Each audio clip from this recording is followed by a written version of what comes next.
Oh, hello, Scott, from the Pororo Crypto Club.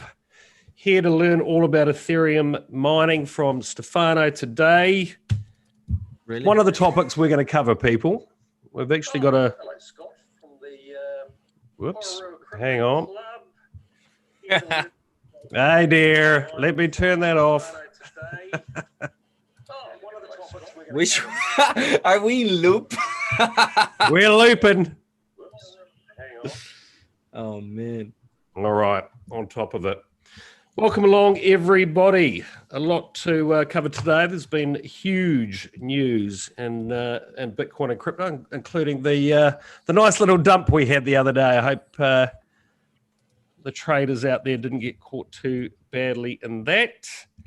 And as you know, we've got a nice little prize we're going to be giving away today of 50 Modify tokens. So, Jordan, do you want to just remind us who Modify are and what's going down there?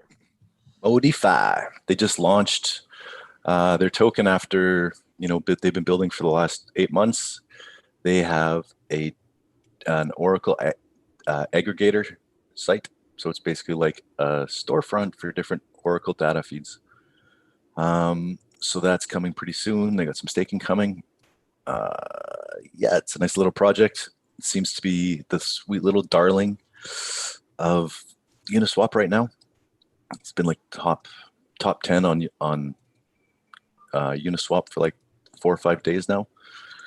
Yeah, it's doing great. I think it's a very useful product that developers and anybody building in crypto is going to need, because they have the ability to they don't have one data feed that they can use. They can now have an option to use like different oracles from different providers instead of just one. So yeah, they've got a good start going, and now just see what happens here next couple of weeks and months as they start building. And they've been naming off a bunch of partners they've got coming up, like CyberFi, YOP. So they're building fast. It's really impressive. Very good. So we're going to give you more details on that prize very shortly. But I basically just want to start the show by explaining that we kind of think it's a good idea to go live. I've been talking to so many people recently that's a bit of a reminder to me personally that a lot of people coming into the space now may be lacking some basic info. So this show is very much, or the reason we're doing it live is to answer your questions, help you on board into this space. We'll be covering the major news of the week. It's much more of a fundamental show here to help you all out. Technical analysis, the Monday show with Lisa. That's not so much what we're going to be doing here. But guys, we had a bit of a correction in the market. Generally, where do you think we're at the moment? Jordan, you're probably our most notorious trader. Yeah. How did you fare in the last 48 hours? I took a bit of a hit, like everybody. I mean, if you didn't take a hit, you're lying, because everything dumped. So if you were leveraged, overly leveraged, you probably took a huge hit because everything just went at the same time. But yeah, I took a little bit of hit, but I mean the market was due. Everything was going up so hard, so long. It totally needed to correct. Liquidated some longs. Everybody, like Bitcoin, Ethereum, everything just all at the same time. And when it was a little 2-day bear market there, but I think we're halfway to the moon now, on the way to Mars. It's just starting. It's not like we're not, it's funny, you go in the chats and Twitter, everybody's so schizo, man. Yeah. It's like, one big price movement, like 10, 15%, people like, oh, bear market, gotta sell everything. Oh my God. And totally what's happening. Yeah, so weekends getting look, on that note, people, it's you've got to remove emotion from any trading. That's sort of the number one thing for me. And let's have a look at some of the fundamentals here that have taken place in the last week. I mean, crypto's now, it's got a bigger market cap than Google. We just passed them a couple of days ago. So we've had Square come in with another $170 million Bitcoin purchase on top of the 50 million that they have previously done. We've had the CEOs of Uber, GM, been interviewed on mainstream media about their potential moves into Bitcoin. We've got the mayor of Miami looking at putting some of that city's treasury into Bitcoin as well. He's actually speaking at a Bitcoin conference, I believe, this week. So I think the fundamentals for Bitcoin just continue to go from strength to strength. We're going to be having a look at what's happening, I believe, tomorrow. Stefano, is that correct, with the EIP-1559 on Ethereum and today's show as well? Well, there is the call tomorrow, but it's not like because that's a problem. There is a lot of excitement about that.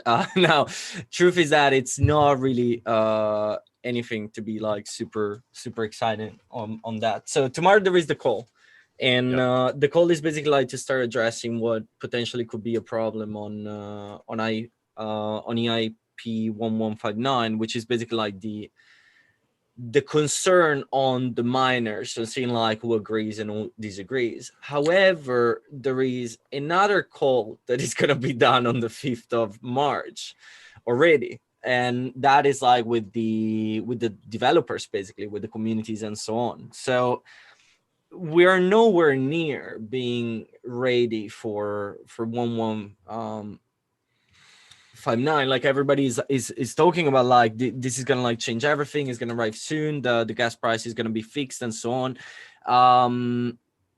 This is not the case. Like it's we're still very far away, even if like the miners agrees on like implementing everything, and the developers and the project are like, okay, we're gonna upgrade everything, the smart contracts and so on. We're still at least having to wait for like the Berlin hard fork to be implemented. So we're still looking at like end of summer if any body is gonna like agree on that and be like, okay, we're gonna carry on this and so on. So I mean, we're all excited, we're all like very happy, because obviously it's something that it's essential for the future of Ethereum. Not really from a gas price point of view, we're still gonna pay like insane amount of money for that, but because it turns Ethereum into like that deflationary aspects, where like the gas is gonna be burned and not recycled from the miners and so on. So that's very good in preparation also for like what 2.0 is gonna bring on the plate. But I don't know, I see everybody being like, oh, the new EIP is gonna like change everything, you know, where we're gonna be able to like then go back and compete with like Binance Smart Chain, like the the low gas fees and the high transactions and so on. That is really gonna be like a very small benefit, if even we're gonna be able to see that in the first place. So Stefano, I just want to sort of tap into your knowledge here. Obviously, we're trying to sort of educate people that are pretty new to the space. The second we start talking about mining, I think probably a lot of people sort of switch off, or they just don't get it. So let's get super basic here. If we look at Bitcoin and how mining operates there, it's obviously proof of work, which is what Ethereum is also using at the moment, right? And we're moving to proof of stake. So in really basic terms for people that are new to the space, could you just explain the difference and what is happening with Ethereum and how it's going to move from a proof of work to a proof of stake model? Sure. So the way that it works, like the proof of work, or in general like the blockchain, is that you need someone to verify and validate that the transaction is from A to B is actually happening.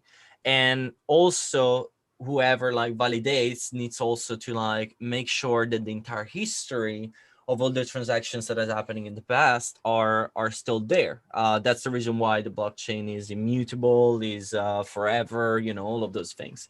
So a miner is basically a person that ensures that when I'm sending something to Sean in the example, the miner says, yes, this thing is really happening. And in the case of Bitcoin, for example, if I have 1.5 Bitcoin and I send in my wallet and I send half Bitcoin to Sean, the miner is saying, okay, this 0.5 is actually being transferred. Now the balance of Stefano's wallet is 1 BTC, and the balance of Sean is whatever BTC was before, plus that half that I just sent.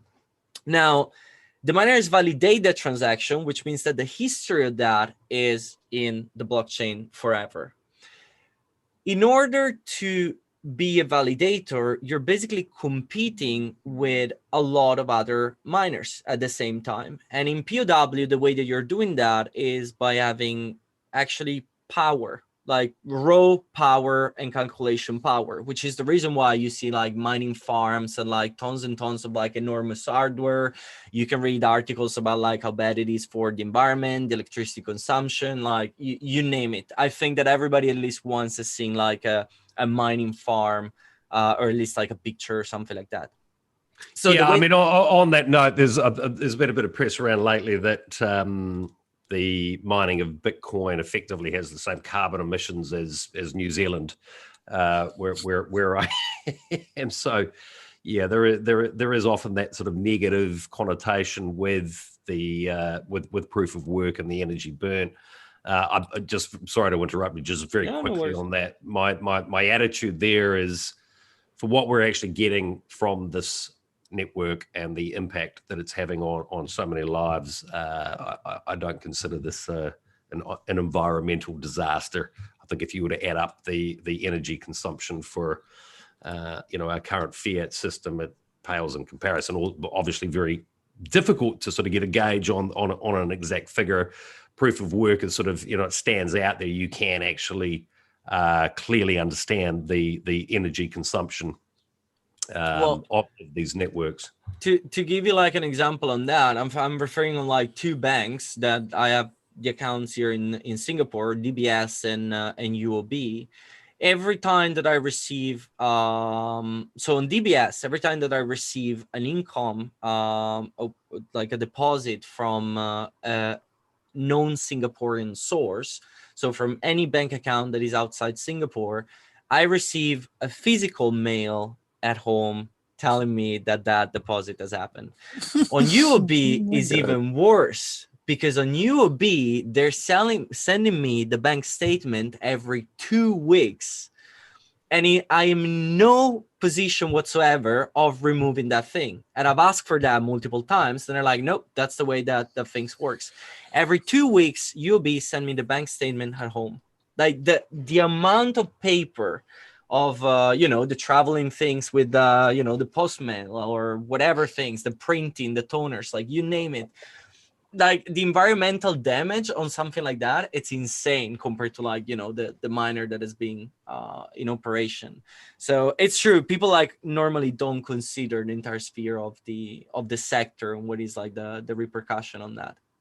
However, assuming that like it's a bad thing, because it's true, like the electricity consumption, it is huge per se on that.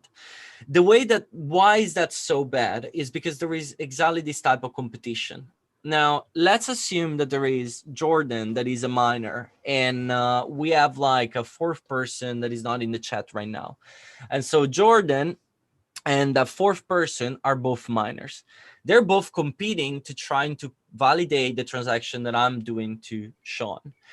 And so whoever has the most power is going to be the one that wins that validation. And why is that important? Because you got one, the fee, the so famous gas fee that we're all paying in every single transaction. And number two, the rewards. Every time that a block is being confirmed, there is the rewards. In the case of Bitcoin, there are Bitcoins that are being issued. In the case of Ethereum, there are Ethereum that are being issued for free. Like in Ethereum's case, they've actually had record rewards. I think in January alone, it was over 800 million. So that I mean, there's a reason we're talking about mining, people. So hang with us here. We're trying to sort of give you some basics, and we'll move into why this conversation's more relevant to you. The movements, this is POW. It's how it works, like Bitcoin, how it works Ethereum, how it works like tons of other blockchain. Now on POS, you're still like on the same validation point of view, but instead of having the miners, you have stakers. And so in order to be a miner, you basically need your wallet. So you don't need a machine, you don't need an hardware anymore. You need a wallet. In the specific case of Ethereum, that entry level is equal to 32 Ethereum. So if you have less, that's impossible for you to become a validator, and therefore like a miner type of thing. You need 32 ETH. And the way that the system works is that it's not a fight for power anymore, but there is a solid order of who gets which block to validate. So let's assume that me, Sean, and Jordan are all validators on POS. The first transaction will go to me. The second transaction will go to Sean. The third transaction will go to Jordan. And then the fourth one will go back to me. The fifth to Sean. The number 6 to Jordan, and so on and so on. So the order of who gets what, it's 100% clear. There is no surprise over there. So it's way easier to keep things organized. And what does that mean? It means that like the rewards that you're getting are completely different, because it's not a thing of like the rewards that comes in the block, because there is no competition for the blocks anymore. But you got on that point that is the staking thing, where you got everybody gets the same return per year. And so your position increase every single year, and you get like an yearly yield from that. So in the case of Ethereum, for example, once we're going to achieve 10 million ETH to become like validators, that return is going to go to 4.99% a year. So imagine like a bank account where like you're being paid around 5% a year of interest on that. But at the same time, you're actually being a validator. So you're being the equivalent of a miner. I think this is a good segue into what's happening. The total flavor of the day is the Bitcoin Smart Chain, BSC. So now you're seeing all this angst on Twitter. Bitcoin or Binance? Well, you know, everybody's complaining about the gas fees, right? On Ethereum. That's so right. You're seeing lots and lots of projects like jumping onto Binance Smart Chain really fast, right? And there, instead of, you know, there's the three things, right? You got decentralization, scalability, and what's the third one? Security, Yeah. right? So Binance has chosen speed over security. So there's only 21 nodes running, but the problem with that is that they have to be like industrial grade. They're not, you know, like Ethereum, you can run on consumer grade hardware. With Binance Smart Chain, you know, the nodes are growing so big and so fast, like probably within a year, I've heard that it's going to be unusable almost, because the blocks or the data becomes so much that it's impossible for, you know, so it just seems like an inevitable thing that Binance Smart Chain, even though it's like the flavor of the day, there will be like the hack or some kind of security breach, or I don't know, but it's totally the flavor of the day. Everybody's hopping on Binance Smart Chain. You're seeing ETH projects doing the swap onto the Binance chain, and then they're giving, you know, airdrops and free tokens to everybody, and then you're getting your cake farming, and you know, everyone's like, oh, no fees, right?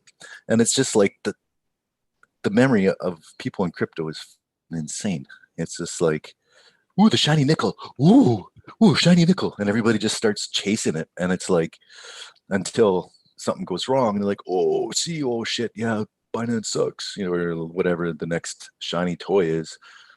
So I don't know. It's a real. I think it's a crazy turning point right now. You know, where you've got CZ totally being opportunistic and jumping in there and filling a need, right? Because everybody still wants to make money, but nobody wants to pay the gas. I'll just jump in because there's some really good comments there, Jordan, and then Stefano, if you can talk a bit more about what's you know, the evolution in Ethereum from POW to POS. But you know, if we sort of backtrack a wee bit here, just so I can sort of give us some context to that.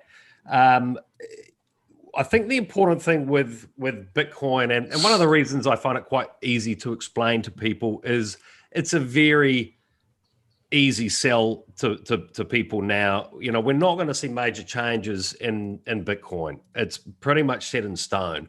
And this really goes back to mid 2017, where, you know, we had, you know, the scaling debate or war, whatever way you want to look at that. Obviously, this channel is called HardForking. It was around that time that we launched. The big sort of takeaway for me now, looking back on all of this, it was a real battle between a lot of different groups, and it's important to remember the likes of Coinbase, Shapeshift, etc. They were very much in favor of increasing the block size. Now, the argument back then was that to keep this network decentralized, it's really people running a full node brought that governance. So Bitcoin is quite different. We're obviously, we're hearing about all these governance tokens these days. Bitcoin doesn't really work like that. It's not effectively a democracy. That's not how the consensus algorithm works. So BTC is very conservative. It's backwards compatible. The ability for somebody to run a full node is still very affordable. You're probably only looking at $200-$300 to be doing that. And it really is a case of the validators, people running these nodes. They really do run the network. The miners can't take over the network the way BTC is structured. So I'm really quite interested to understand from you, Stefano, how is this change going to take place from POW to proof of stake within Ethereum? And do you see any issues within the community? Do you think there could be any price impact? I mean, talking to some of the guys in the last couple of days, these are guys mining Ethereum, and they're literally going, I'm super worried about this. I'm not even sure if I want to stay invested in that particular space. Can you talk us through your thoughts on this? Are there big unknowns here? I guess what I'm trying to say here is we know what we've got with Bitcoin. That's really the beauty of this. People have bought into that store of value, that digital gold narrative. This network isn't going to change, but we can't say the same about Ethereum. Are you worried here about anything? No, I mean, I know, I don't want to be rude, but I'm definitely going to be rude on this one. Because, let's be honest. You do rude well. Far away. I mean, here's the thing. Going on a couple of things, also on what Jordan was mentioning on Binance Smart Chain. Binance Smart Chain used the POA, which is basically the model of the Coven testnet of Ethereum. Why Coven never got used as a mainnet? Because it doesn't work. Everybody's claiming that Binance Smart Chain is going to be the Ethereum killer. Yes, cool story. Back in 2017, everybody were claiming that Tron was going to be the Ethereum killer, that EOS was going to be the Ethereum killer. We hear this bullshit all the time, to be honest. Is whatever, go ahead, have fun, make your whatever thing you want. And people are like, oh my God, it's already overtaking Uniswap and so on. The fees that are generating by the Binance Smart Chain, they're not cheap because the chain is awesome. They're cheap because the volumes are super low. We're talking about 1% of what is being generated on Ethereum. 1%. I can occur less that there is the project XYZ that moves to Binance Smart Chain and is on Burger or Pancake or whatever, eggs or whatever thing there is going on over there. Go ahead, be my guest, make your money. I'm super happy if you're making money. Not a problem, but I'm totally stay away from that because I've seen these things too many times already. Which goes also to what happened with the deep and the market and everything yesterday and 2 days ago. I got a lot of people being I'm selling, or, oh, I'm waiting for Bitcoin to be back at 30,000 and then I'm buying back in and this and that. I bought Ethereum yesterday. So did I. Both. So did I. And I think that this Bitcoin. But and I didn't buy Bitcoin because that also explains. You already own most of it, Stefano. That's probably why. In reality, the deep was because I had a couple of expenses to do. Sean, did you buy BSV yesterday? No. Why not? Why? Clarify. Why? What do you ask? This is that fucking ridiculousness with that fucking dickhead. Sorry, Lisa, but your brother. What the fuck is that guy doing? Jesus. Have you guys seen what he's doing now? No, I don't know what well, just talking about consensus and forking the network. You haven't seen this yet? He's suing all the developers of Bitcoin, Bitcoin Cash, and BSV because he wants his, he got hacked in February last year, and he wants his billions of dollars of Bitcoin back. So what he wants to do is sue these guys so they can fork it and give him his coins back. It's just like, the guy has lost his mind. Totally lost his mind. I can't believe you didn't hear about this, Sean. But they have been I knew he suing was people announcing for a something long time. on Wednesday, which was yesterday. So Yeah. I guess this just went down last night. No, I haven't heard what that was about. But he's probably going to sue you now as well, Jordan. Good. Yeah, most likely. Bring it on. Oh man. Anyway, going back on more like on different things. Yeah. But I had to talk about it because you're talking about hard forking and like consensus and miners, and anyways, yeah. So going back on like taking like some points as well, like John, for example, is asking like, is BSC doing anything innovative that is allowing them to bypass the fees? No, it's not. And the reason why that model is working is because like when you own the chain, and that's another thing that people say is like, oh, but we don't care if it's centralized or decentralized. It's fair enough. It's a valid point, because what is happening now is that the fees are low. One, because the chain is basically not being used, and people can say whatever they want that is growing, that is big, and this and that. Compare that to Ethereum, not on like the volumes in dollar terms, but like on the number of transactions and everything. There is like a major difference between the two chains, and majority of the fees are actually paid by CZ directly. And the reason why is this possible is because when you have like 21 nodes, and you need to be like validated by him directly, and you own BNB because you're the issuing on that, you can basically like sponsor and subsidize the cost of the fees. There are projects that are trying to do things like that. One perfect example, Balancer. When you're using Balancer Exchange, the fees that you're using, they're being sent back to you as a rebate in BAL token. There is a news that Brave browser, they're issuing like they're working for this year on the Brave wallet, like an official one that is not like a fork of MetaMask and so on. And the idea there is to use BAT, the token, as a replacement to pay the fees. 1 inch with the Chi token. Another example, you can use the Chi token instead of like the traditional gas in order to pay like the gas fees and so on. In the long form interview that we're done with Ethanol, the CTO also mentioned like the use of like different tokens to pay for gas and like what they want to achieve on that and so on. Again, Binance Smart Chain is a copy and paste of Coven testnet. So whatever is possible of Ethereum is possible on Binance Smart Chain. Like there is no innovation that has been done on this. So why are the fees still so low, even if they're growing in usage? Is because one, it's still very small, and two, majority of the gas is actually subsidized in BNB by, you know, Binance directly, basically.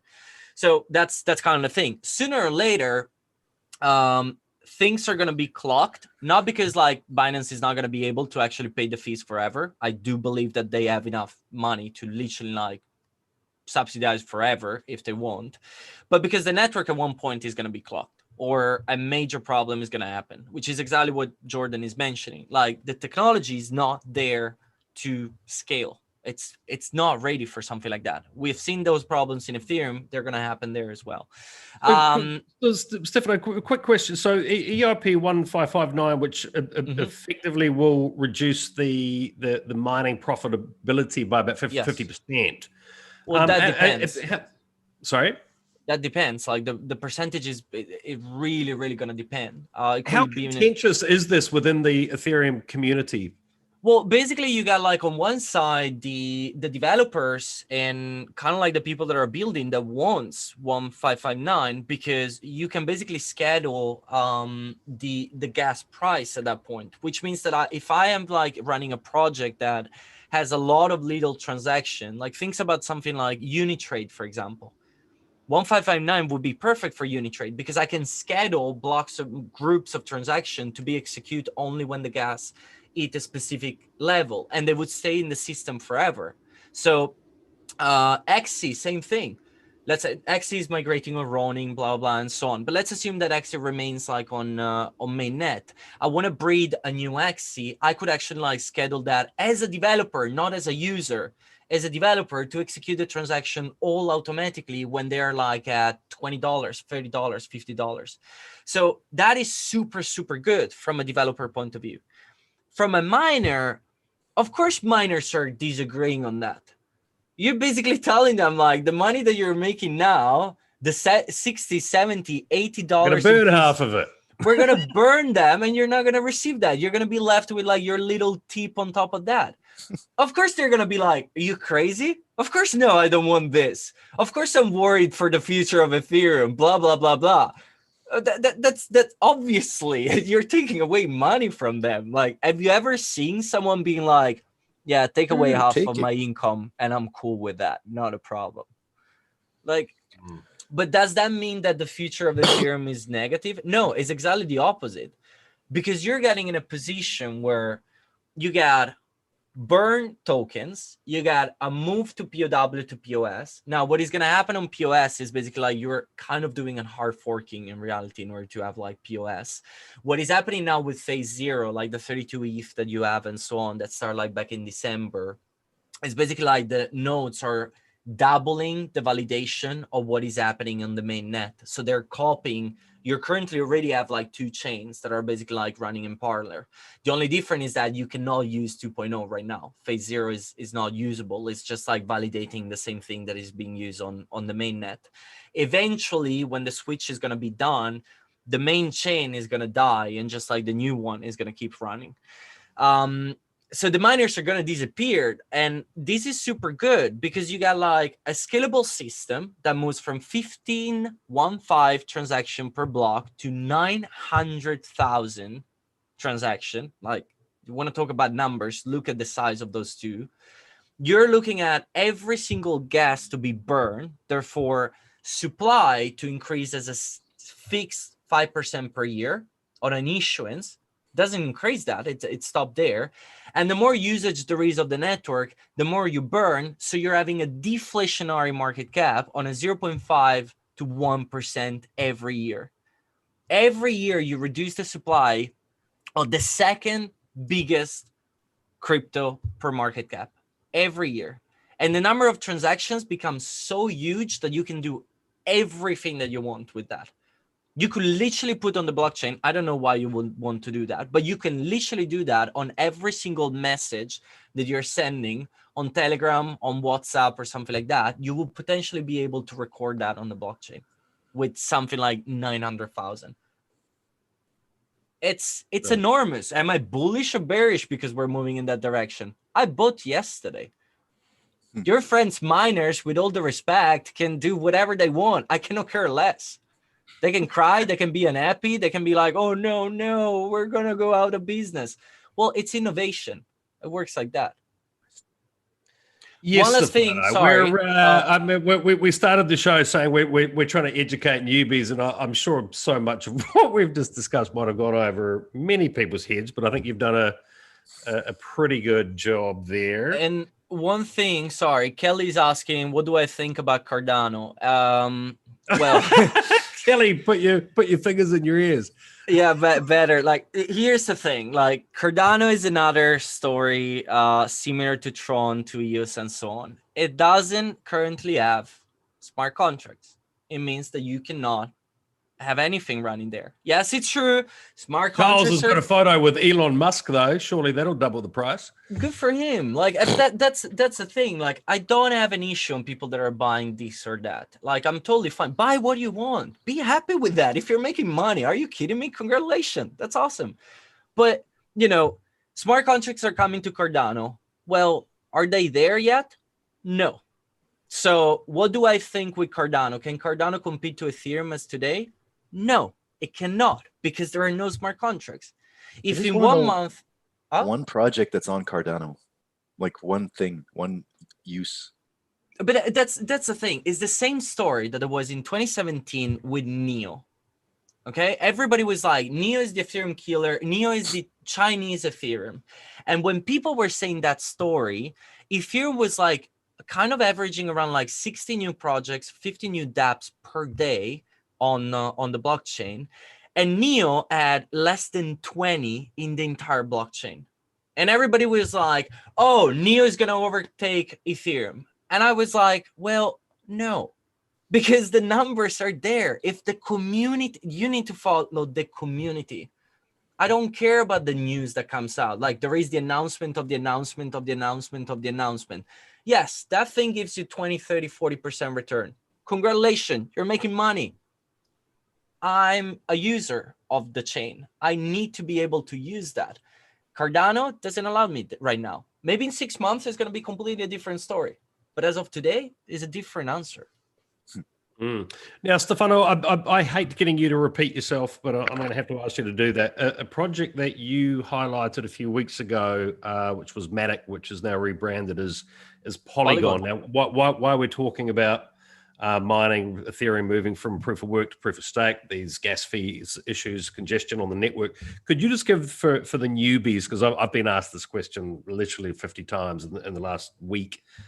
Can you just really simply explain the role of Polygon, of Matic, of OMG, these layer 2 companies, and how that works with Ethereum? And maybe while we're talking about a Cardano or a Polkadot, just sort of put context around that as well for, very basically for newbies here.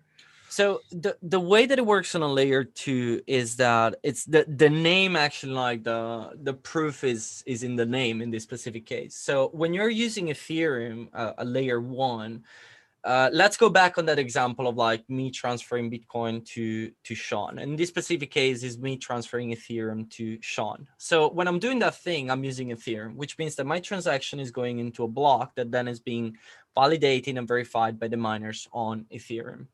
Now, as we mentioned, the blocks on Ethereum runs 15 transactions per second. So if I have to send 20 transfers to Sean, I could either sum everything together and send 20 to Sean in one go, or I could be retarded and do 20 transactions. That means that I'm basically like maxed out almost a block at that point, like that 15 transactions per second. With the layer 2, what happens is that like I run something on top of Ethereum. So I could use the Matic network or the XDAI network or Loopring or any other layer 2 that is available, OMG, Near, Scale, like you name it, basically. And basically what it would happen is that like my transaction would go to layer 2. So my transfer would go, it would still happen, but it will be recorded on layer 2. And then I send another transfer. Now that transfer, the one from me to Sean is here, it's still on layer 2. Then I do another transfer, this time to Jordan. Same thing happens and it goes like still here on layer 2. When a lot of things are happening and they're all combined together, at that point, all those transfers are pushed and recorded to layer 1. Now, this is a good thing because it kind of like resolve the congestion that you have on layer 1, because it means that a lot of things are happening on layer 2, so outside, and they're combined together. And so you have like the blocks that are being optimized in a very, very good way. So a block can handle like X amount of bytes of data. And by using layer 2, you combine a lot of data together. And so the block that you're pushing is optimized at that point, which means that overall the system works better. However, and this is the issue with layer 2s, there is a difference in times. Because that transfer from me to Sean is stuck on layer 2, is not recording on layer 1. It means that there might be a possibility to actually like fake the system. Because on layer 2, I don't have money that on layer 1 are still considered mine because the transaction is not being recorded. So that potentially could like bring up some hacking and problems and so on, which we're not seeing right now, but I wouldn't be surprised if we will see that in a later stage. Now, Polygon is bringing this to the next level. And that's why Polygon is bringing Polkadot to Ethereum, because Polkadot is basically the same. So instead of having one layer 2, Polygon is saying, how about we expand that to whatever number we want? And so Polygon is allowing to have an entire ecosystem of layer 2s, where instead of having everything sent to one chain, and so potentially having the same problem of congesting the layer 2 at one point in the same way that we have on layer 1, Polygon is having like, what about if I have 10 of those? So you're just like multiplying things and you're spatializing that for, like, for example, you can have one for DEX, and so swapping on like financial tokens and stuff like that. You can have another one that is just like for NFTs. You can have one that is just like for gaming, for example, and so on and so on. So that kind of like expand the scalability of the layer 2 to a much stronger layer at that point. Do you consider Polygon sort of best in class in that category at this point? Well, I mentioned that like in previous episode that like thank you for that. It's the price has doubled since then, Stefano. You're welcome. I did follow you. But that's the thing. Like me personally, my company, we're migrating to XDAI, and the reason why we're migrating to XDAI is because like as a use case, it makes much more sense for us to be on XDAI, because XDAI is pegged to DAI, which kind of means that like you almost don't even need an oracleize at that point. You save data, the value is always pegged to like $1 per unit. Like there is a lot of like cool things. And in fact, like we are a company that has a real world use case because we're dealing like with real companies. And in the same way, Rialto.co that does fractionalize of real estate. So it's kind of like similar to like partially what we do, because we do fractionalize a private limited entity. They announced that they're moving on XDAI as well. So there is a little bit of that part that like real use cases or things like that are going on XDAI. But if I'm looking like blockchain projects, I think that Polygon, it's absolutely awesome. And we're really going to see a lot of usage coming along on those platforms. Way more, in my opinion, than what people are expecting. Because 2.0, 1159, you know, like all kind of like the story of Ethereum 2.0, it's very far away. Now, I heard people saying that like because of 2.0 is so far away and so on, Ethereum is out of the bull run. I think that that's absolutely bullshit, to be honest. And you know, again, I believe that like layer 2s are gonna help Ethereum a lot to maintain like the main chain storyline.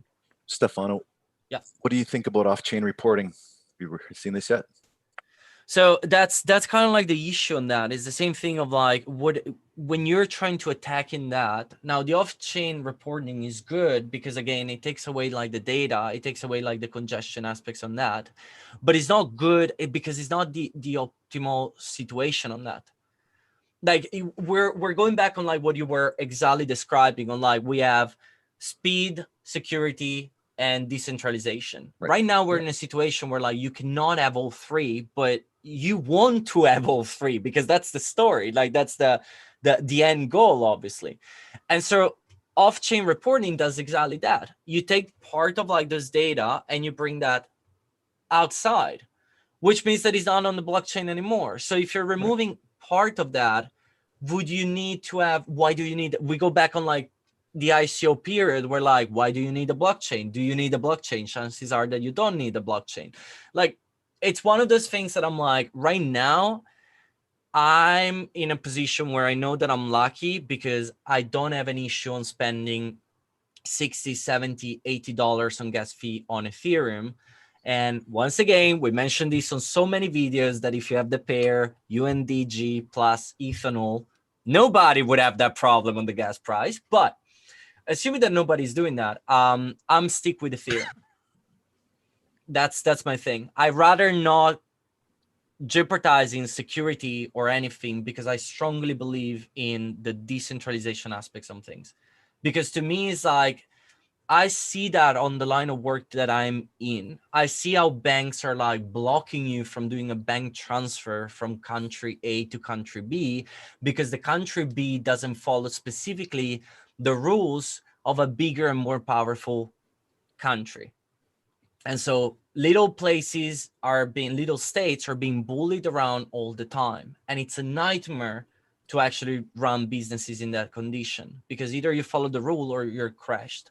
My entire point is, sorry, I was my entire point is that, like, as long as there is a system that allows me to do what I want, again, not being illegal in any possible way, I don't care what's the premium on that, because it opens up to possibilities that, like, to me as a core and a value are so important that I'm always going to be on that side, no matter what.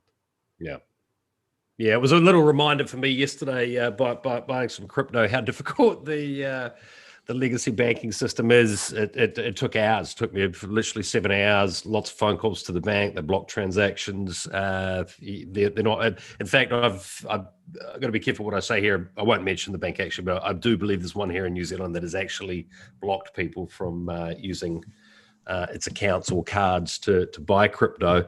But a little interesting fact here, people, is we've got Coinbase, which you're all very familiar with, I'm sure. They're listing on the New York Stock Exchange, I think in about 2 weeks. It's currently trading on a secondary market, and the implied value on that market is $100 billion. It's up 60% in the last month. Now, if it does in fact list at that price, would give it the same value as Goldman Sachs or BlackRock. And I suppose a more interesting one that you might, if you're not familiar with either of those companies, put it in context, that would make it more valuable than any European bank. So you want to talk fundamentals? There it is in a nutshell. Combine that with, if we look at what's going down at Grayscale at the moment, well, I think they've gone from 3 billion at the start of 2020 to, good God, what is it now? I think it's over 20 billion on their books. I mean, the fundamentals of the space are huge. And Stefano, I totally agree with you what you're saying there. We're trying to create a decentralized world. Okay, probably isn't a great example of that, but we're heading in the right direction. A lot of what we're talking about here is we're feeling this pain with these ETH gas fees. So look, any questions on this, people? I hope we're covering some of your questions here, but please do put them into the chat for us. We do have so Bilal, how long Ethereum is going to take to resolve the gas fee issues? Years. Literally years. Don't expect this to be done anytime soon. If you want to deal a little bit better with that, we mentioned that, get some either the Chi token from 1inch, kind of like start playing around with that, or option number 2, get a couple of UNDG and ENO, and that is going to give you gas back. Another option, if you want to play around with DEX, instead of being on Uniswap, go with Balancer. Balancer give you back the gas that you're paying in the BAL token. So it's not gonna completely resolve the issue, but all of these little things can actually mitigate the problem. The issue with the gas is gonna be solved with 2.0. It's not gonna be solved with anything else. And or once more and more projects are going to start putting liquidity on, Polygon or XDAI and so on the DEX over there, you're going to be able to jump on layer 2s. The issue with layer 2s and the gas is the fact that to enter and exiting from layer 1 to layer 2, you're still going to have to pay $150, $200 easily. So you're going to get in a position where once you enter one layer 2, you're kind of going to be stick around for quite a long time. So maybe wait a little bit that the industry, the projects are going to start migrating, or I mean their own version on layer 2 as well before jumping over there. Other question, Yazer, Stefano, can you simplify and explain the Oracle usage in blockchain? Sure. So oracles are basically APIs that allows you to track data from the outside blockchain world. So for example, when you're firing up CoinGecko or Coinbase or CoinMarketCap, you see the value of Bitcoin. The Bitcoin is worth $50,000, for example. Now, when you're using that in a centralized system like Coinbase, that data is generated by the price and demand of the user on the central system. But when you're using something like Uniswap, you don't have that data because the smart contract is having literally Bitcoin and, for example, Ethereum. So you just see the pair of being like 1 and 28, I think it is the ratio right now, which, you know, for some people is good, but for majority of the individuals, we want to know what's the value in USD. So in order to get that data, the USD value, you need to use an Oracle. And so you fire up a call to the Oracle. The Oracle is, for example, plugging into Binance or something else, Coinbase, or, you know, so a completely different database. And the Oracle is getting the data that 1 Bitcoin is equal to $50,000. From there, the Oracle send them back that data to the smart contract, and the smart contract is showing you on the Uniswap pool that 1 Bitcoin is equal to $50,000. Now, the value of cryptos is the easiest one, but you can expand that to anything that you can think about. You could expand that, for example, to the amount of sugar that is contained in a can of Coke, or to, you know, a horse Other race. data, sports betting. Yeah. Any type of like the presidential election, for example. If you're using like, there are some systems that allowed you to like, you know, predict future events and so on. And whoever wins, prediction market systems, and whoever wins gets the pot. How do you know if the presidential election in the US go win by Trump or Biden in the blockchain world? You need an oracle that tells you that. Otherwise, it would not be possible. And so basically it's that every time that you want to plug a data to the offshore, yeah, to the offline world or to the not blockchain world, you need an oracle. Let me know if that explained the Well, I think so, and I think that's a pretty good segue because obviously we've got these Modify tokens, which is operating in that space that we're going to be giving away. So, Mr. Gonzo, do you want to sort of pick it up there and talk a bit more about that? I thought Stefano was going to talk about that, right? The conversation we I had think he's earlier. going to explain how we're giving the prize away. Yeah, go ahead and explain Modify. I still have to like fulfill all the names. Well, So listen, I mean, if you're in this chat at the moment, you're well and truly in the draw to win that prize. Stefano is just correlating or getting the names down in the spreadsheet now. And we're just sort of pulling off the comments that are on Twitter as well. We can announce that winner. So stay with us, people. Smash the likes. If you haven't smashed the likes yet, please do that. To simplify, just a short explanation on that. I'm plugging the names on anybody that has expressed any interest on Discord, that has commented on Sean or Jordan tweet, as well as like anybody that has write anything in the chat right now on the live stream. I'm gonna pick all those names. We're gonna assign a number to each one of those, and then like by the end of the stream, we're gonna pick up a random number thanks to Google, and then see who is gonna win basically. But while I'm doing all of this stuff, Jordan is going to tell you everything about whatever he wants. Well, I think we should. I mean, obviously, we appreciate Modify supporting the show. So, Jordan, do you want to do a quick screen share and just sort of remind people about that project? We'll also have a look at the price action over since its launch. What is it now, 2 weeks? Let's see. I think so. 2 weeks. Yeah. 17th. It listed on the 17th. Let's see. We will be doing this every week, people. So obviously, we welcome along to. Are we? Now we're giving away tokens every week, Stefano. Oh, really? I didn't know about that. Okay. Yes, we are. We've actually got some great projects coming up as well. I should create a fake account and start being like, "Hey, pick me."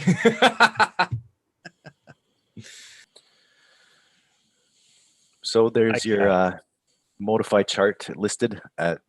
The pre-salers got in at 24 cents, I think. And it promptly did like a 20x on the listing. And then it averaged out about 240 for a while, which was about 10x from your pre-sale price that was done on Trust Swap. And now we're kind of consolidating right now about 350, which is pretty good. So they've got so much stuff coming up, it's crazy. once the staking comes live, I think it'll even push it to the next level. But these guys are all the stuff we've been talking about today with the data and the oracles. These guys are going to help give you more options. So instead of just having your one oracle, now you're going to have 10 oracles to choose from, or you can go with your Band or your Chainlink or your Trello. They're all going to be in one place, and you're going to have options. Shopping for oracle data feeds. So they've got like updates every day coming up. Yeah. One thing. Yeah, sorry. Okay. The one thing Stefan was talking about, the OCR, right? The off-chain reporting. Yeah. So the way that works is a layer 2 is, instead of having, like, you're taking 10 data feeds and then pulling them on, right? And you have to pay for the gas for each one. What it does is it takes it, groups it all together. And then so you have like 10 feeds, and then it pulls one thing in. So you're paying like 90% less gas. So the combination of that's really going to help DeFi and Ethereum in general, because it's going to give people a lot more options, and it's going to be way cheaper. And Modify, they're going to be running Chainlink data feeds. So now it's also going to allow Chainlink to expand their services beyond just data feeds, or price data. So lots of cool stuff happening. Everything's going super fast. I mean, yeah, so it's very, very much sort of a project for developers. Your everyday person watching the show. I guess we're looking at the price. That's probably what you're interested in about for this project. You're not necessarily going to be using it yourself, or at least you won't know. Not yet. But we think it's a great project. Yep. Oh, obviously with staking and so forth, of course. Now, guys, let's Sean. DeFi obviously for me is sort of really emerging as probably the best use case in crypto outside of Bitcoin. Would you guys agree with that? DeFi is the best use case of crypto. Would you say, well, after Bitcoin, which I think we've all understood that narrative now for BTC, I think the world's woken up to that. But would you Bitcoin say is the OG DeFi, right? It's one way to look at it, yeah. Well, I mean, it is. It's decentralized finance, at its core. That's what it is, right? Yeah. Did you see? We were talking about Bitcoin earlier. Michael Saylor, MicroStrategy, they put out another press release yesterday. Another billion. They bought another billion worth of Bitcoin, and their average price, 52,000, right? Yeah. One of the really cool things that he's telling everybody to do is take out fucking loans, run on the banks, like telling everybody just take out loans on your house, on your car, buy Bitcoin. He's telling everybody, like, it's like a total war on fiat. Yeah, I think Michael Saylor has definitely won the Rookie of the Year award. I mean, you could also argue that he's been the best thing to happen to Bitcoin in a very long time. I mean, this guy is out there swinging big time. I mean, he's had, I think, 7,000 companies gone along to his, to hear his playbook. He's made that available on his website. He's become a massive champion of Bitcoin. I think he's explained the economics very, very well. He's putting the rest of us crypto YouTubers out of business, quite frankly. Basically, what you want to do is you want to go to your bank and you want to tell them you need a line of credit. Use a line of credit to get more fiat. You deposit your fiat into DeFi lend. Use that to get some digital USDT or some other stable coin, and you use that to buy Bitcoin. Basically, so Jordan's bank accounts are about to get closed. Yeah, it just happened to Peter McCormack. Actually, he yeah, that was funny, right? That was hilarious. Yeah. Well, I mean, I guess that happens when you sort of publicly announce that you're borrowing money for your business and buying Bitcoin with it.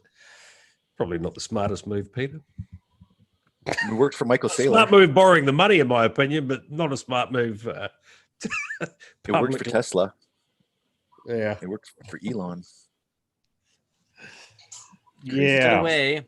Colorado is asking, how do you think other areas like supply chain or gaming will be big soon or this year, or any other areas that will be a use case this year that's ready to be interesting? Sean, Jordan? What is it? Um, What are the other use cases?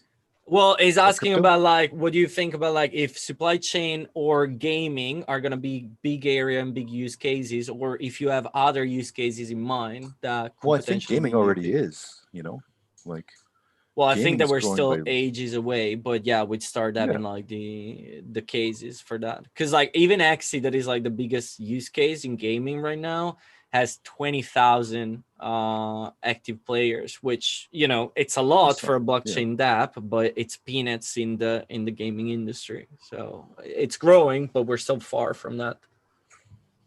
Well, I mean, there's the crypto art, right? Like NFTs.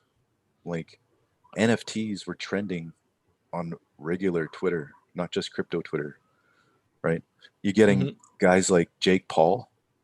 He just Yeah. fucking guy made $3.5 million in a day yesterday, the day before, right?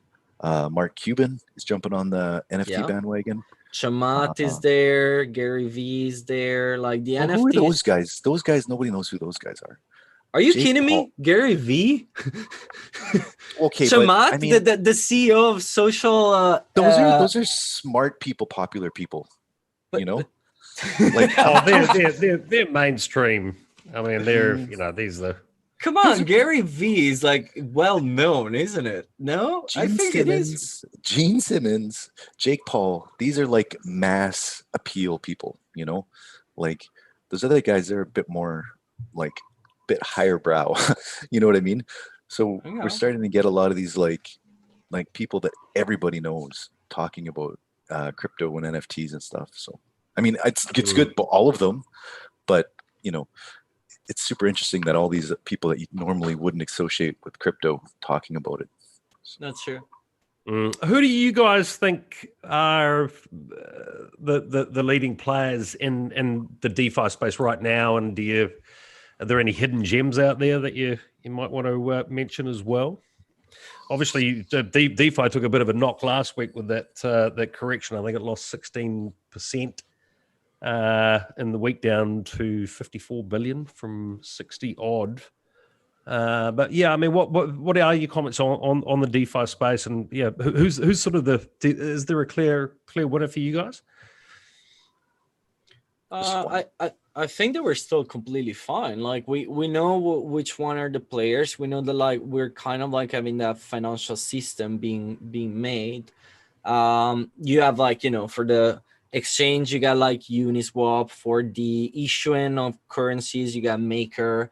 For the lend and borrowing side, you have Aave, Compound as well. Compound took a big hit. There was a ton of people that got liquidated with their, but it's fair. But like you get the same thing on like take Alpha for example. Alpha is in a condition where like they got hacked. The price went down like crazy because obviously there was the hack. But the team has been like absolutely professional and serious in what they're doing, and price is back on where it is. Some of the projects that I see not a lot of people like mentioning, but that I have like crazy runs have been like Keeper has been like Rook, which is like the token symbol is ROOK, and that's Keeper DAO. That has been like absolutely huge as well. The Boring DAO is doing like pretty good as well. You got like Alpha is one. Then there is like, I don't know how to pronounce that, Switchero, Switchio, whatever. How do you pronounce that? That's another one that is like crashing numbers very, very good, and the token has not catch up yet with like the thing. Sushi is doing great since like all the drama that went down. They kind of like rebuild trust, and they're kind of like finding their niche. In general, like I think that all DeFi, even like projects that are like taking the governance approach in a very, very good way, AXS is not DeFi per se on like, you know, buying, lending, borrowing, and so on. But what they are doing, like from a governance stand, AXS has been flying. It got like a 20x since they went like on the Binance launchpad. But you also get like other things like Pull Together that has done like the airdrop. Like the price has been like going pretty well as well over there. Like 1 inch is another one that has done like absolutely amazing. Like everything that makes sense in DeFi right now is a potential things that make sense in the long run. The thing is that, like, is everything gonna be a winner? No, absolutely not. But you're in a position where, like, and you mentioned that Coinbase is gonna go like for an IPO 100 billion, if you know, if that price is gonna like last for a long time or not. And then on the other side, you got something like Uniswap, which can actually at one point, if we're starting looking at this like in the long scale, like in a 3, 4, 5 years time, could potentially handle more than the Nasdaq per se. And so at that point, you're thinking about like, okay, is this valuation of like 6 billions or whatever they have now, is that actually like worth what it's gonna be now, what it's gonna be in 5 years? Is it gonna go? Is DeFi going away or not? DeFi, I don't think is gonna go away. I really don't think so. There's an interesting one that I've been buying lately. It's called Yield app, which is quite similar to Celsius, right? And it's like a mobile app, and you can invest. And you can deposit USDC, these yield tokens, stable coins, and there's news that maybe Ethereum's coming, right? And you just stake them, and you get your 10% back. If you have the higher tier, you get 12% back. This is kind of the stuff that, like, you know, you get your mom and your pops and your people that aren't really into crypto so much. These are the apps that are going to bring people in, I think, because, you know, everybody's seeing the dollar go crazy, like cuts everywhere. People are just like, you know, wondering how they're going to retire, you know, and then they're seeing this kind of stuff pop up, and they're like, oh shit, I can get 12%. I'm not even getting a 0.5% on my bank account. Yeah. Right. So, you know, there's so many different sectors where crypto's touching right now that I think the genie is out of the bottle, man. We're like, just buckle up. Don't get shaken out. Don't worry about the fucking short-term price action. You know, you might dip 10, 15% in a day. Who cares? Dollar cost average on those days. Fucking buy more. I'm not a financial advisor. I'm just a retard that's tired of the old system. And I really, really think this is like an opportunity of a fucking lifetime. So, correct. And retail has arrived. I mean, look, you know, looking at the on-chain data, well, it's actually quite difficult in many respects because a lot of the newbies are going to a Coinbase or so forth and not really moving off there. But it appears like we've seen a 3x increase in the last 5 weeks, and it really looks retail driven. You know, when you analyze the buy amounts and so forth. So there's a flood of retail coming in now. I think you know, last year, especially the back end of it was categorized by these big institutional plays. And I'll put a link below. Actually, Grayscale have just put out their yearly report. There's some extremely interesting reading on that, people. But yeah, there's a flood of people coming into the space now. We've got 2%. And they're all going to Binance Smart Chain, obviously. CZ and like, it's Pancake is obviously where everybody's going now. You know, it's yeah. over. I mean, a lot are bypassing Bitcoin for sure. I think there is that attitude. A lot of people just don't get it. They're, you know, it's already 50K. I can't. So own who it. cares about BTC or Ethereum? Let me buy egg, burger, and cake. 0.007%, and I'm cents, and it's going to make me a gazillionaire. Yeah. If you want to throw your money, at least buy Dodge. Support the meme. If you really want to waste money and lose them all, at least support the meme. Like, okay. Elon's gonna use Doge on Mars, and it's gonna be like incredible. Dodge to $10. Yeah. Now, we've got to give away a prize here, people. Yes. So I put all the names down. Now I just need to put like the numbers. Easy peasy, because Google Sheet allows to like super simplify things. We have 52 entries. Wow, now, 52. Cool. Here's from 1 to 52. Now here's the funny thing on this. Do we do that whoever we pick, we try to get in contact with that person, or do we do that we only consider people that are currently in the chat? Up to you. Because the chat is obviously going to be like, only in the chat, only in the chat. But up to you, Sean and Jordan, I'll let you decide. You've arranged this week's giveaway. Jordan, what do you feel? The option is we just pick from the people in the chat right now, or the people overall that have commented in the past day. Well, I have the list of everybody that has commented both on in the chat on Discord. You've got the Twitter and on comments Twitter as well, yeah? Yes, I got everything. Yeah, I do everybody, not just the chat. Yeah. I do everybody. Okay, we do everybody. That's fair. I see that the chat is already writing currently in the chat, only in the chat. Okay. Let me. I was going to say tell your friends, because we're going to be doing this every week, but I'm guessing no one's going to tell anyone to increase their chances. Don't steal my content. They're going to be like, we got some awesome projects coming up in the next week that we're going to be talking to as well. People, we got Make a DAO coming up, Mantra DAO. Oh wait, there is Crypto Hunter that just joined the chat on YouTube. I didn't include him because he literally just jumped in now. So you made it just in time there. Crypto Hunter, you're a lucky one. You just may made well it. win. You're number 53, the last one, I guess. Good job on that. But now. The rule is you can't dump the shit. You got to hold on to it. And how are you planning of checking that? Well, the address that I sent it to, I just check. It's going to be straightforward here on Twitter when it comes from there to contact them. But if you're not on Twitter, I guess we're going to have to get you to go to the Discord to talk with you if you do win this. So anyway, you want me to screen share so everybody can see that we're legit people and we're not like terrible human beings? Absolutely. Let me screen share. Too legit to quit. Hey. Okay, wait. Can you see it? You have started screen sharing. Let me open it up. So the Discord was the easy one, and then YouTube and Twitter are like mixed up because obviously like was kind of a mess talking and doing everything. But hey, at least like there is a little bit of things moving on. So as you can see, from 1 to 53. If Jay wins, it's a fix. Pick a random number. So from number 1, are we doing like a test run first, or whatever like comes out? To break someone's heart if you do a test run and they win.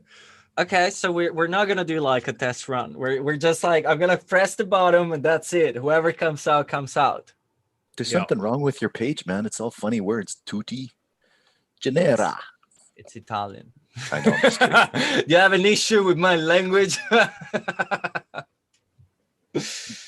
So you better got me in. Jose, you are in. Let me find you. Jose. There. See? You're in. Oh, wait. We got Misael Silva. That's new. Wait. We need to add another one. Oh, man. Guys, no more entry. We stop here. Otherwise, it's like a mess now. Now I need to change also the random generating number, isn't it? 54. Okay, we stop here. No more. Now let's put 54 here. There is no test run. Okay, we're all ready. Who wants to do the countdown? 5, 4, 3, 2, 1. 10. Number 10. Number 10. Who's the perfect 10? This is so exciting. Number 10. Eisen. No, that's number 11. Sorry, no, it's number 10. Oh, sorry. Right. Oh, that's wait, it's number 10. No, it's correct. I'm We've got our first discrepancy. It's number 10. Yeah, the left side is the spreadsheet number. Yeah, from 1 Okay. to number. It's all number good. 10. It's all good. And All Aiz right. is Are supposed they in to the be. chat? Where did they come from? Aiz Aizen. is on YouTube. It was on Oh, YouTube. It's right. one of the first one to text. I don't know if he's still around, because if he's not around anymore, I don't know how to get in contact with him anymore, because on No. Discord and Twitter I could, but Oh dear. Aiz, knock a Aiz, are message you in the in the chat, chat? buddy, if you're around, because like this is your shot. Okay, I we mean- might have some teething problems with the first giveaway. Are they in the chat? Well, Aiz Well- was on YouTube. He comes from YouTube, but like if he's not Why don't we- texting, I don't know how to get in contact with him for real. Oh dear. To work on our system here. We might have some teething problems here, guys. The heart I is in the mean- right direct place, but need to intention refine was our good. execution. Yeah. I think Aiz was just like, this is too boring, not worth a giveaway, I'm off. why don't we give them like 48 hours? With me, 48 hours. Okay, I think don't know. that's fair. Aiz, you can direct message me at HardForkers on Twitter if one of your friends gets in touch with you, or you see a replay of this video. Otherwise, I guess the prize is going to have to roll over to the next show. I mean, I see that in the chat, they say one more round, only chat. I mean, they kind of have a point. To be honest, I buy that from Discord and Twitter, because obviously, like, if you comment there, like, you know, obviously you're from another side. But on YouTube, I don't know. I'm kind of inclined on being like on another round, to be honest. I support the chat. I support the guys that are actually being here now and be like with another round, to be honest. Yeah, fair enough. But up to you guys. If you want to give like 48 hours, I'm fine with that. Should we throw it over to the audience to decide? I wonder what they'll say. Well, of course, they're going to go for a no round. I just don't want IEs to sue us. Yeah. Although Jordan, what do you? I see like only chat. Run one more. We're here. One more round. YouTube only. I mean, you know, seems to me that the chat is pretty clear what they want. Well, let's decide between there's three of us, so let's have a quick vote. Stefano, how are you voting? I vote for another round. If it's Discord or Twitter, I'm okay on waiting. If it's on YouTube, I'm okay on having another round. I want someone live to get the prize, so I'm okay on doing another spin. Jordan? Yeah, let's do it live. Okay. Right. Well, I didn't get to vote because We don't care what you think, Sean. We are taking over the channel. Okay, That's let's it. go. 2 out of 3. For the chat. Now, finger crossed that is actually going to be a good one. Now, who does the countdown this time? Go for it, Sean. 5, 4, 3, 2, 1. 1. This is One. Discord. This is 100% Discord, because this is motion from Discord. The first person that wrote on Discord. There you go. The early bird. Yeah. Very good. This we know how to get in contact, because it is on Discord. So Okay. Motion wins Ooh. it. Congratulations, Motion. Sorry Send to the us- sorry to the live viewers, but we will be doing this every week. So make sure you subscribe, and you'll be in the hunt next time.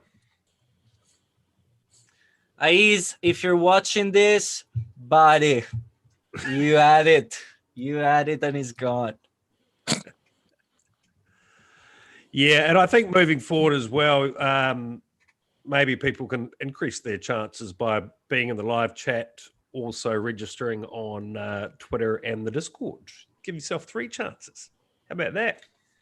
What's your guys' Discord? Let me share that with all of you so you can join if you want.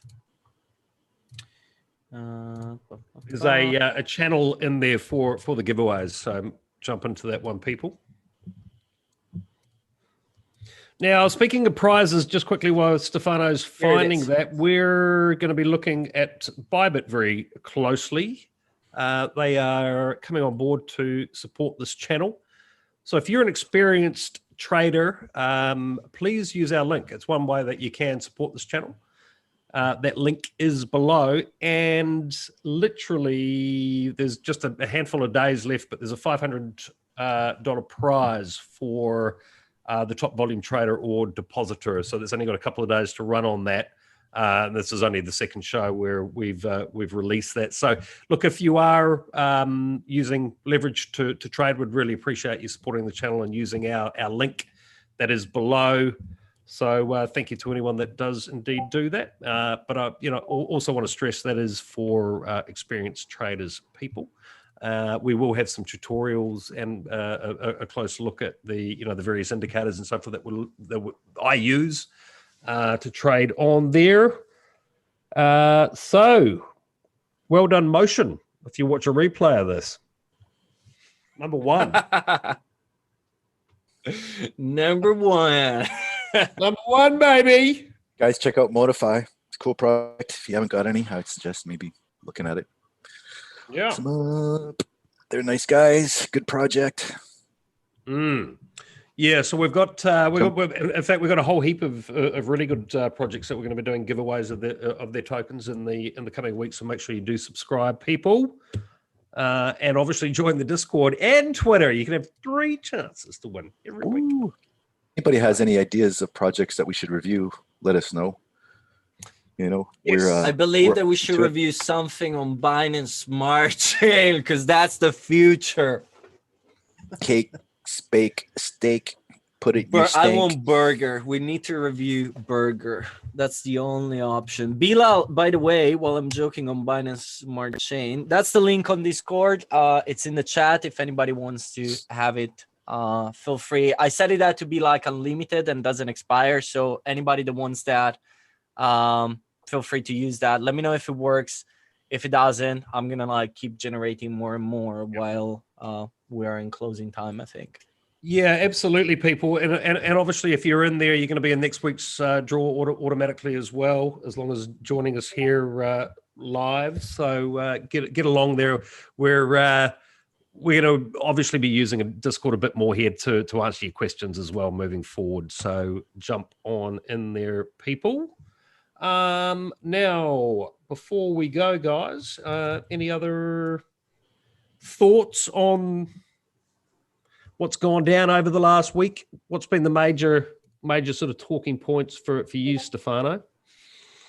Well, here's the thing. I think that for me, it's really been seeing how people are being reacting on the deep and how actually we're really going back on that 2017 feelings of we were at 20,000 in December. And in a matter of 2 months, we went up to 57,000. And now we're back down on the down part was 46,000 or something like that. And because we got to drop but that's the thing. Exactly. We got to drop a 10,000. Oh, drops 10K. And that's the thing. Everybody went crazy. And I'm like, guys, we went up from 20,000 in a matter of 2 months. How can you be worried about what's happening right now? We're clearly. I think we went from 33 to 58 in a month as well, which is even more. Watch how fast those dips get bought up, man. But that's the thing. One candle. It's a wick. It's not even a full candle down to 46. Menda, by the way, the link is in the chat. I'm still copying and pasting and trying to send as many as possible. Let me know if you're seeing any of those. No, but that's the crazy part. Oh, by the way, congratulations to whoever during the dip managed to bought Ethereum at $700 on the crash on Kraken. What a Congrats. bullshit joke thank that you is. for reminding me about that, Stefano. Congrats I on mean, whoever did that. That's the play. That's the game. What play. guy? Actually, that's an important point. What are your thoughts on that? Because I don't actually use Kraken. It's touted as one of the I better. don't use centralized exchanges. But I mean, what the fuck? If I'm assuming you can trade with margin on there, and if they're wicking down to $700, a lot of people lost their shirts, and I've seen there's been a bit of an outcry for people to be repaid for that, and I actually agree with that. They should. It's clearly a mistake. Like there is a video that like you have posted on the channel like I think a year ago. It's the video like where we're all together. There is Jesse there that is recording. There is Dustin. There is Lawrence. There are like the guys from Embly. There are like a lot of people. And there is this moment in that video where like someone, don't remember who, I think is Dustin, that says like who has an account on Binance and so on. And I literally like say that I never had an account on Binance. So I'm the worst possible individual to talk about centralized exchanges because I don't use them. I generally don't use that.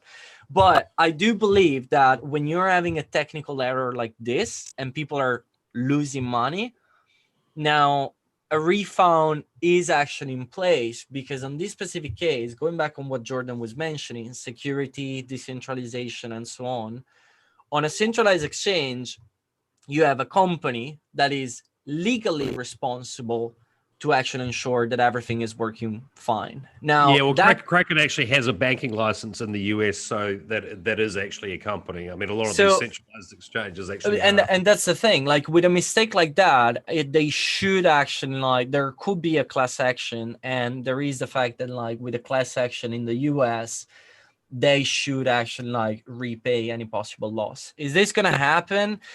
I don't know. Is that something that like, you know, it would be nice from a company to actually take responsibility for an action like that? Well, yes, but are they going to do that? I don't know. I don't work for Kraken. I have no idea about that. I think it'll be an absolute PR disaster for them, Stefano, if they don't. Well, and you see, it wasn't just like it was on DOT. It was on Bitcoin. Oh, really? Is that right? I wasn't aware of that. Yeah, it's on a whole bunch of pairs. All right. Yeah. Engine or something, right?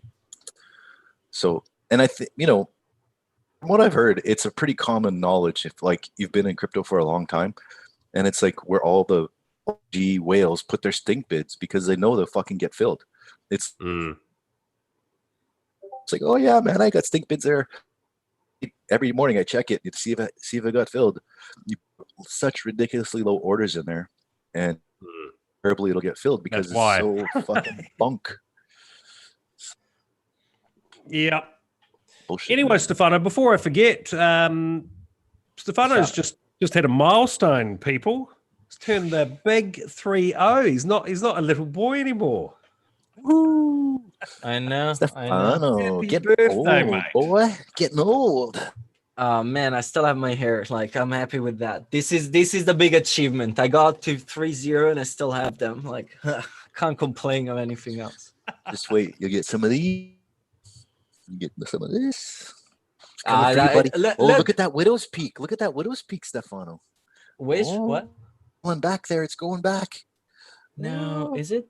Yeah, totally. Drama, going and crying in a corner now and be like, no, I'm getting Oh fuck. Yeah, so happy birthday, mate. Thank you. There was this scene that like when we went to the restaurant, I was expecting like because it was like a nice restaurant, and so like we had to like be kind of appropriate and everything. And in my mind, I was like, we're gonna go in, me and my girlfriend, and we're gonna be like with the waiters looking at us and be like, would you like to sit in the children table while you're waiting for mom and dad to come in? Really? Well, they still ask me the ID a lot of times for a lot of things. So, you know, I'm not surprised about that anymore. So it's fine. And Mr. Gonzo, before we started recording, I saw some palm trees in the background. Where are you at the moment? In Thailand. Oh, yeah. Okay. There's all kinds of crazy deals going on because of, you know, the COVID and stuff, and it's midterm break. So the kids out of school. So we sent her the parents who came to the island here. So it's nice. It's like a night Well, resort your for like. internet's pretty fuck it. Sorry. It's all right. It's like a $350 resort for $60 a night. Wow. Yeah, dude, it's crazy. The place is empty. You go to the pool, they're giving you work drinks and water, and it's just like everything is like so over the top, and it's so crazy cheap. But it's all people from Bangkok and around Thailand. There's no, right? So very good. Sorry, one couple of things. Rui, regarding 1559. Yes, that's correct. Tomorrow it's important, but after that you still have like the developer calls on the 5th of March. So for as much as it is important, and I agree with you on that, I don't think that we're really there yet. It's true that it's been tested. It's true that it's like in beta basically on testnet. But even with like the implementation and everything, Ethereum unfortunately has the enormous problem that it's super slow in implementing things. So I think that we're still like 6 months away from actually like seeing that happening. And 6 months in the situation where we're now, it's a long time. So yes, super important day tomorrow, but I don't think it's gonna like change the reality where we are now in a crazy way. Jose, can you explain why Kraken ranked so hard, not only Ethereum but a lot of coins? Because they had like a bug basically on a tons of pairs where like there was a crunch in liquidity, and the system didn't adjust correctly on that because things and they don't use Chainlink oracles. That's the only reason, huh? You see, if there was Chainlink behind, Shouldn't you be saying Modify, Jordan? We've just given the prize away. Well, yeah, I mean, Modify uses Chainlink. So and see, Trail and Band, but not yet. Soon. Basically, what happened is that the system didn't update correctly, and so it turned out that like once it was going down, there was like a hole from like the positions and everything, and so the system didn't find a specific value to show, and it went straight to like the bottom, and that's basically like where the problems arrive, and it happened like in quite a few pairs. Major fucked up from a code point of view, I would say. But yeah, it happened, so can't say anything on that. Then you got like there is one comment for Jordan from Xinx, which is good job, Jordan. Axie's life changing. I don't know. Yeah, nice, cool. Oh, guys, before I forget, what's happening here? There's a migration at the end of the month. With I've been asked a lot of questions about Loom. What's going on there? Is there anything? Obviously, I hold some land. Sorry, one thing on that, because a lot of people are saying that like the links are not being seen. Sean, can you please try? Because I don't know if like my links are actually being shown or not for Discord. Can you try to copy and paste this in the chat? Because maybe like only you can post links or something like that. Yeah, it just comes up as spam probably. Apologies for that, for the interruption. I just like wanna make sure that everybody gets the link if they want to. Sean, for Axie, you have to install the Ronin wallet before the 1st. And then once you install the Ronin wallet, you get your seed phrase, right? Are you listening? Yep, I'm just posting the Discord link. Yeah, but it's still too late for the. No, they just item. posted yesterday. No, they said they posted it yesterday. Just as long as you do it by March 1st, you get the free item. Oh, okay. That's good. So but even if free item, you still have to do it. And then basically it'll give you your new Ronin wallet. And then inside the dashboard, it says migrate. You click migrate, you wait a couple minutes, it moves over, then you're done. So I've done that on day one, so I'm fine. Yeah. I got like all these scholarship accounts that I got to migrate over. Which is like scaring the shit out of me. I hope that they're gonna like hurry up on like going on Ronin with the Axie, because like after that we can finally tell me about it. We're having like to anybody that is on Discord and is asking for a scholarship, because lately we've been like around, I think 10 or 15 different people asking. We're working on that. please be aware that the situation is a little bit complicated, because a team per se, the economical value of a team is around like $300 or $400 or $500. But the problem is that we're basically looking at spending double between like transferring, purchasing, or breeding, and this and that. And so out of those like $300-400, we're looking at having another $300 or $400 in pure gas price. And that's why it's going super slow, because we're trying to mitigate the cost on the gas right now. Where everybody's going to be served. Please just be aware of that. We're going to like touch base with everybody from time to time once we're ready with teams and so on. Just give us a little bit of time, please, because it's tough on that. I mean, you're looking at like $90 to transfer a team to a new account, which is just makes it almost, you gotta, from our side, to make enough SLP to cover that, it just becomes like not worth it. Yeah, so we just got to wait till Ronin. At this point, I think yes, because like even when I'm like the student that I have, and I had to do like the withdraw because of the gas and the conversion from SLP to Ethereum, he easily lost like 70% of the value. Which at that point I was like, man, there is no point for you to do that. I'm taking the SLP and sending you the ETH. And so I've done the swap, like without doing the swap, obviously I just kept the SLP. But yeah, like, overall it's been like 70% of what you're making is completely gone because of like the gas. That's what I did actually. A month and a half ago when SLP was like in the shitter, I was just like, I stocked up so that I don't have to claim, and I just pay the scholars out of my own upfront pocket, and then I'll withdraw all that stuff once it moves to Ronin. That's the only way actually, right now to try SLP to help. is pumping too, hey? SLP's had a pretty good couple weeks. Very good. Yeah. Cool. Okay, guys, you know what? I got to go here because I'm traveling today and I got to pack. Do a bunch You're heading of stuff, back to Bangkok, are you? Yeah, man. Back to the grind, but been grinding here too. Looks very beautiful there, Jordan. So we'll let you get back to enjoying that. So look, congratulations to what was their name again? Motion. I guess you'll watch a replay of this, but we'll be in touch with you via the Discord. So everyone else watching, please hit the like before you go, people, and tell your friends about us. We're going to be doing these live shows. The whole idea is to answer as many questions as possible across Bitcoin, Ethereum, all the blockchain projects for you. We'll do our best. So let people know we're here. We would appreciate that. If you are a trader, as I mentioned before, please check out the Bybit link. That's one way you can support the channel, and there is that $500 prize that's going to be given away before the end of the month.